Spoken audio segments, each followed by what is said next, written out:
Okay, since my grandson Aaron's here today, we're going to do another blog. I don't know where this is going to fit, but about starting in the spirit and then trying to make it work in the flesh.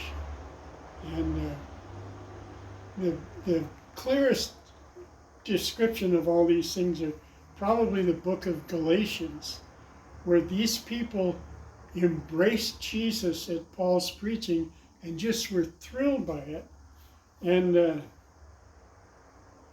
Paul, then when he writes in like verse 6 of the first chapter, he says, I'm astonished at you that you're so quickly deserting the one who called you by the grace of Christ, or the undeserved love that God just gives to you, and you receive that. And you're turning to a different gospel, which is really no gospel at all. It's the damnable religious thing that they're going to make it on their own, and the self-righteousness and self-justification. It's really no gospel at all. Evidently, some people are throwing you into confusion, trying to pervert the gospel or the good news of Christ. But even if we or an angel from heaven should preach a gospel other than the one we preach to you, let him be eternally condemned, or I would translate it, let him go to hell. As we've already said, so now I say it again. If anybody's preaching to you a gospel other than what you accepted, let him go to hell. Let him be eternally condemned. Okay, now, am I trying to win the approval of men or of God? Or am I trying to please men? If I were still trying to please men, I wouldn't be a servant of God. And then he goes on about how he received what he had by the revelation of Jesus Christ. No man taught him. That's a very important thing with Paul, that he learned so much of the law and the old covenant under the tutelage of Gamaliel, the big Pharisee teacher. But when it came to understanding the new covenant, he made it very clear no one taught him.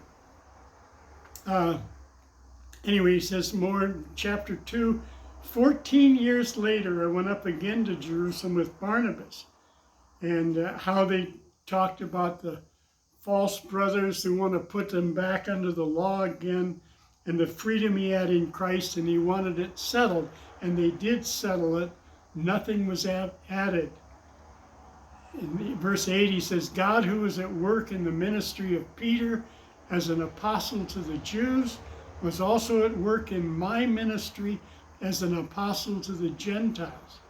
And all these leaders, James, Peter, and John, those reputed to be pillars, they gave me and Barnabas the right hand of fellowship when they recognized the grace given to me.